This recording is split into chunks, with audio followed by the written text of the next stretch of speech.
کوئی کام ایسا کروں زندگی میں کہ راضی ہو تیری رضا یا الہی۔ عطار کا پیارا بننے کی خواہش سب کو ہے، جسے عطار کہے میرا پیارا ہے اس کی کیا بات ہے۔ اگر کچھ واقعات حاجی مشتاق عطاری علیہ رحمت اللہ الباری کے ایسے ہوں کہ بیان کیے جائیں تو میں سمجھتا ہوں مدنی چینل کے ناظرین کے لیے رغبت کا سامان ہوگا۔ ان کی سیرت کے کئی پہلو ہیں، اس میں ایک یہ ہے کہ جب مدنی کام آ جاتے تھے تو آپ مدنی کاموں کو ترجیح دیا کرتے تھے۔ کہیں محافل کا وقت دیا ہوتا آپ نے اور اس درمیان میں اگر کوئی انہیں نگران کی طرف سے کسی جگہ بیان کا ارشاد ہوتا تو وہاں بیان میں پہنچتے، مگر جن لوگوں کو وقت دیا گیا تھا ان سے معذرت کرتے۔ ایسا واقعہ ان کی زندگی میں کئی مرتبہ پیش آیا۔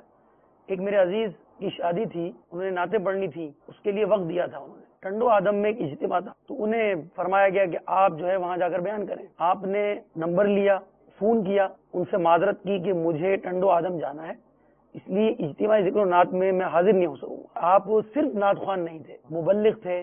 اسی طرح ایک ایسا ہی واقعہ نکاح کا بھی پیش آیا کہ ایک مقام پر آپ کو نکاح پڑھانا تھا، آپ کو فرمایا گیا کہ فلاں جگہ بیان کرنا ہے، مگر آپ نے دیکھا کہ نکاح تو کوئی اور پڑھا سکتا ہے مگر بیان ہر کوئی نہیں کر سکتا۔ آپ اس دولہا کے گھر پہنچے، ان سے معذرت کرتے ہیں، ان سے کہتے ہیں مجھے بیان کرنے جانا ہے، اور نکاح کا متبادل انتظام کیا گیا اور آپ بیان کرنے تشریف لے گئے۔ اور آپ کے اندر یہ وصف تھا کہ صرف نعت ہی نہیں پڑھا کرتے تھے، بہت اچھے مبلغ تھے الحمدللہ۔ مبلغ آپ بول رہے ہیں، بہت اچھے مبلغ تھے، کیا مدنی چینل کے ناظرین کو دکھا نہیں دے وہ کیسے مبلغ تھے اور کس طرح نیکی کی دعوت دیتے تھے؟ دعوت اسلامی یہی چاہتی ہے کہ ہم خوش نصیبی کی طرف آئیں، بد نصیبی کی دلدل سے نکل جائیں اور اپنے گناہوں پر سچی توبہ کر کے اللہ تعالیٰ کے حضور رو کر گڑگڑا کر ایک اچھے ماحول سے وابستہ ہو جائے۔ اور الحمدللہ دعوت اسلامی پر اللہ کا یہ خاص کرم ہے کہ ایک دو نہیں، سینکڑوں نہیں، لاکھوں لوگوں نے،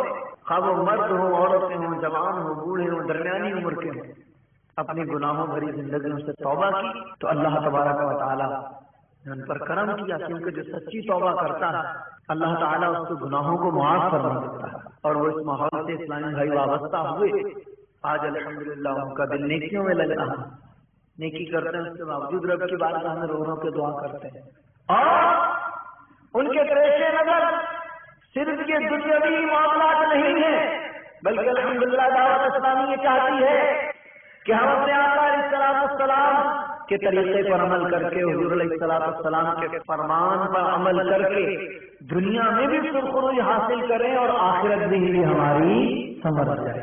الحمدللہ اسی پیغام کو دعوت اسلامی کوچا کوچا، قریہ قریہ، گلی گلی عام کر رہی ہے۔ دعوت اسلامی الحمدللہ تبلیغ قرآن و سنت کی عالمگیر غیر سیاسی تحریک ہے۔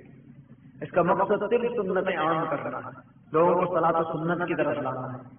ہمیں تو الحمدللہ یہی بتایا گیا ہے کہ قرآن و حدیث کی بات کرو، بزرگان دین کی بات کرو، تو یہی آپ کے سامنے میں نے پیش کی۔ درد کیا ہے جناب والا، آرزو کیا ہے، خواہش کیا ہے کہ یہ امت جو آج خیروں کے راستے پر چل رہی ہے، کاش اپنے نبی پاک علیہ السلام کے طریقے پر آ جائے، سب کچھ معلوم کائنات کو سمجھنے لگ جائے، ان کے عشق کو اپنے سینے میں بسا لے اور ان کی اداؤں کو اپنا کر دوسروں کو بھی اس کا درد دے، دوسروں کو بھی اس کی طرف راغب کرے۔ کوئی کام ایسا کروں زندگی میں کہ راضی ہو تیری رضا یا الہی۔